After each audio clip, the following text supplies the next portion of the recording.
قبرونه پخول قبر نشي پخولی. مخکې مې دا ویلي قبر پخول ناروا دي. حضور پاک وی قبر مه پخوئ او علامت دپاره پې کاڼې وغیره لګولی شي. بل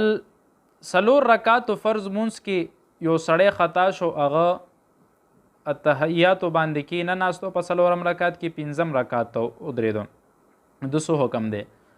که قید اخیرنی د نوي کړی او د ودرېدو لا سجده نه ده کړې واپس دی کېناستو، سجده نه ده کړې او واپس دی کېناسته 5 رکعات کې ویم که نه، واپس دی کېناسته په ده باندې سجده سهوا سره د ده مونځ وشو. ټیک شوه. خو که ده چرته قید اخیره نه ده کړې او د سجده وکړه نو د ده مونځ ختم شو، د اعاده د دې مونځ کې دوباره به دا مونځ راګرځئ. ګیري له رنګ ورکول، ګیري له رنګ ورکول تور رنګ نشي ورکولی. په روایت کې راځي عبدالله ابن عباس رضی الله تعالی عنہ فرمایي حضور پاک وی په آخره زمانه کې به داسې خلک راشي چې هغوی به ګیرو له رنګونه ورکوي. وی هغه شانتې رنګونه چې څنګه د کونتر دا سینه وي، کونتر سینه څنګه توره نه وي، وی دا شانتې وی دی خو وی جنت پرېږدي، وی جنت خوشبو هم په دې باندې نه لګي. نو مکس رنګ ورکولی شي چې 2 رنګونه مکس شي، مکمل تور نشي ورکولی. بل دا د مجاهد دپاره دا اجازه شته، مجاهد که مکمل تور رنګ هم ورکي د رعب دپاره چې په دشمنانو باندې رعب اچي نو هغه ورکولی شي، هغه ته اجازه شته. دا یو خبر روانه ده په دې میډیا باندې د صحابه کرامو متعلق، چې صحابه کرام معیار حق دی که نه دی. په دې زموږ علماو ډېرې ښکلې ښکلې خبرې کړې دي. مفتي نجیب الله فاروقي صاحب پرې ډېر تفصیلي جوابونه ورکړي دي. یو خبره درته زه کومه، د صحابه کرامو په باره کې منصفین مه جوړېږئ چې تو اوس راپاسې چې صحابي معیار حق دی که نه دی. ابوالآزاد کلام مورخ دی، مولانا عبدالآزاد کلام، د په خپل تاریخ کې دا لیکلی دي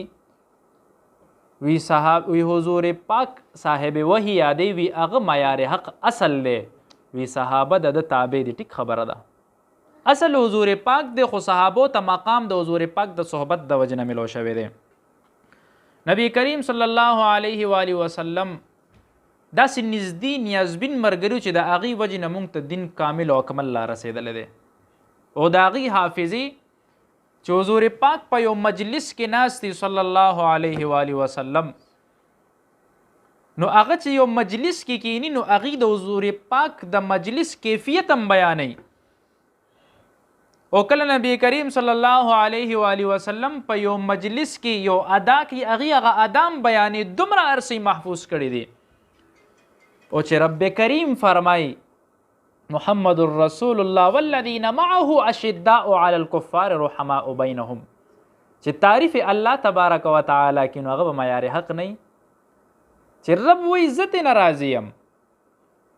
او په دې وخت کې چې یو انسان راپاسې هغې د صحابو په معیار باندې هغه لاس اوچتي چې صحابي داسې صحابي هغسې، نو ته د دې وخت سړی وې، د شر القرون سړی، هغه د خیر القرون سړی، ته په هغه باندې ژبه اوچتې. عبدالله ابن مبارک رحمه الله نه چا تپوس وکړو، وی حضرت علی صاحب په حق او حضرت معاویه رضی الله تعالی عنه په حق، او ورته وی د الله بنده وی وجود دې راله غنې غنې که، وی ته ما د هغې په منځ کې منصف جوړې. خو د لوی معیار خلکو د صحابو په منځ کې زه څنګه خبر وکم؟ اوس یو کس دا وایي چې یاره دا خبره خو صحابي کړې ده، خو زما عقل ناخ، نو ستا عقل د هغې په نسبت باندې څه شی دی؟ د هغې تربیت پیغمبر کړی دی. که د هغې بیا څه خبره راځي د هغې اصلاح دپاره الله آیاتونه را نازلوي. صاحب وحي هغې خو هغه خلک دي چې کم د وحي کاتبین دي، په هغې کې هغه خلک دي چې د حضور پاک صلی الله علیه و وسلم هر خبرې لیکلې ده، هر ادای لیکلې ده. نو یو عرض دا کوم هر یو مسلمان ته دا عرض کوم چې د صحابه کرامو په باره کې د خپلې ژبې لږې کلکې وتړئ، د هغې باره کې ژبې مه اوچتوئ. بعضې وخت کې به داسې شي چې یو الفاظ یې د خولې نه وځي، د ایمان نه به پرې خارج شوی، پته به درته نه لګېدلې. دومره لوی خلک لا نه یو او نه کیدی شي څوک. دا خو پرېږده، یو صحابي باره کې راځي وحشي، دا هغه صحابي دی چې د حضرت حمزه رضی الله تعالی عنه شهید کړی دی. بیا دوی چې د اسلام راوړو دوی چې د اسلام لوی لیډر خو مې شهید کړی دی د اسلام لوی دشمن به مردار او مسلمه کذاب د مردار که چې کله نبی کریم صلی الله علیه و آله وسلم ته مخې ته راځي نبی کریم صلی الله علیه و آله وسلم دته وی ای وحشي وی خیر دی وی ته بل ځای ته هجرت وکړه وی تا چې ګورم ما ته خپل تره یادېږي نو صحابه کرامو کې دا هغه صحابي دی چې د درجه د نورو صحابه کرامو په نسبت لږه ښکته ده د هر صحابي خپل یو مقام وي که نه لکه ابوبکر صدیق صاحب ټولو کې اعلی بیا عمر صاحب نو دام نه چې دی کم دی خو لکه د الفاظو د وجې نه چې حضور پاک صلی الله علیه و وسلم نور چاته دا نه دی ویلي چې مخې ته مې مه راځه دته یې ووې نو وی ټول دنیا تابعین تبع تابعین محدثین مفقهین فقها علما صلاحا څومره نیکان بزرگان راجمع شي وی تو خو وحشي پرېده وی دی چې په دې جنگ کې شریک شوی دی هغه جنگ چې مسیلمه کذاب مردار کړی دی وی د هغه اس د خپو دوړو تم دا ټوله دنیا نه رسي څومره لوی مقام دی د دې نو دا ژبې دې باره کې لږې تړل پکار دي بله خبره فتنه روز تر روزه زیاتېږي او فتنه وایي دي ته چې هغې کې به زیاتوالی راځي موږ مخکې تاسو ته ویلي وو چې د ډرامو نه لږ ځان وساتئ الله تعالی چې کم طاقت پیغمبر له ورکړی وي هغه طاقت بل چاله نه وي ورکړی چې کم طاقت د پیغمبر وي معجزه وي هغه د بل چا نه وي خو زمونږ خلک دومره کم عقل شوي دي که یو انسان د خدای دعوو کې سبب هغه پسې رواني العیاذ بالله د نبوت دعوې خو مونږ ګورو نن سبا یو مردار کړی سبا بل کړی دا نن 26 مئی دی نن 26 مئی دی هغه یو د نبوت دعوه کړې وه په نن ورځ باندې الله تبارک وتعالی په لیټرین کې مردار کړو په خپلو غلو کې پروت مردار خامخې قادیانې او د پیغمبر شان خدای چې پیغمبر چرته وفات چې هغه هملته دفن کې څنګه نبی کریم صلی الله علیه و آله وسلم په حجره عایشه کې وفات شوی دی هلته کې هغه دفن دی دی هم په دې ګټر کې به دا مردار سملولی و که نه لویه فتنې شروع کړې ده تبا مړی د پیروکار ټول زمونږ اسلام پسې نښتې دي پیسه لګوي او زمونږ ایمان خو د یو موټر سایکل په یو موټر سایکل خلکو په ایمانونه پرېښي دي مونږ د دې شاهدان یو د چیني کې حیات آباد کې یو موبایل باندې خلکو ایمانونه خرڅ کړل دا دومره لوی شي د ایمان دومره زیات کمزوري شو نو داسې یو فتنه بل هم راغلی و خلکو پاکستان ته راځي او څوک په حیات آباد کې ګرځېده او څوک چلته راغی هغه مولا علي کردري و که څه شو ما په مخکې بیان کړو خلکو وی څوک مې مه ورځئ د یو فتنه د سبب فساد پیلو کړي پرون راته چا د شپې ناوخته هغه تصویر راولېږلو وی سړی خو ناست وي ږیره خورئ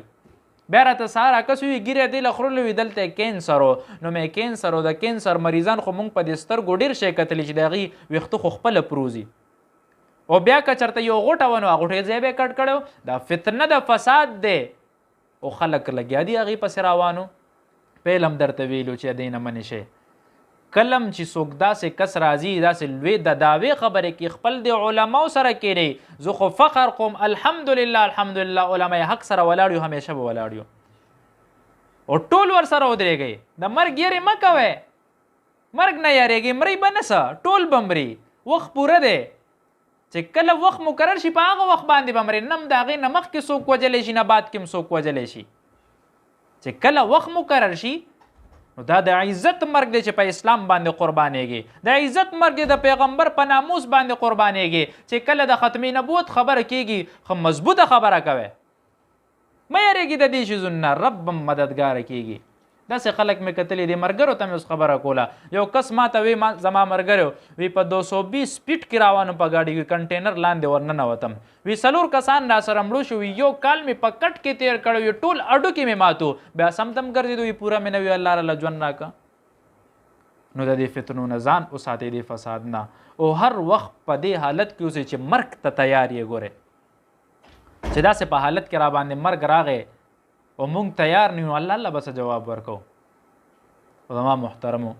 لږ سوچ او فکر کوئ بیا خلکو پسې ځئ او خپلو علماو لمنې مه پرېږدئ د خپلو علماو سره کلک ودرېږئ چې تاسو مرسته نه کوئ څوک به یې کوي او هغه علما خو تاسو نه پیسې غواړي نه در نه چېرته خوراک سکاک غواړي ته ورته کنځل هم کې یقینو که مونږ ته خلک دومره کنځل کړي چې څه حد یې نشته هغه فراز اکثر په دغه باندې دا بیانات اپلوډ کړي څوک به راته دا وایي چې یاره ځان نه حدیثونه وی څوک به راته دا وایي چې دا کې نو زه لیونی یم چې پیغمبر پسې احادیث تړم زه لیونی یم چې ځان نه خبرې کوم نبی کریم صلی الله علیه و آله وسلم باره کې کم سړی حدیث جوړ کړي فلیتبوأ مقعده من النار وی د خپله ټکانه ځان له جهنم جوړ کا مونږ ټول عمر یو ځای کې کینو الله راضي شي رانه یو چاته کینو څه پته لګي په دې رانه رب راضي شي زه به پیغمبر پسې حدیث تړم عجیبه خبره ده کوی کنزل تاسو کنزل کوئ مونږ به ورته بیا هم دین ښایو کوي کنزل بیا هم بچو ته تعلیم ښایو په دا کنزل منزل مونږ پسې نه انخلي خو بیا هم د افسوس خبره ده مونږ دپاره نه تاسو دپاره ده چې هر سم پریښي دي هر سم لرې کړي دي او کم سړی راځي هغه دین ټارګټ کوي دا ډېره د افسوس خبره ده الله تبارک وتعالی دې مونږ ټول نه راضي شي واخر دعوانا الحمدلله رب العالمین الہ العالمین ایمان هم نصیب کړي یا الله څومره ګناه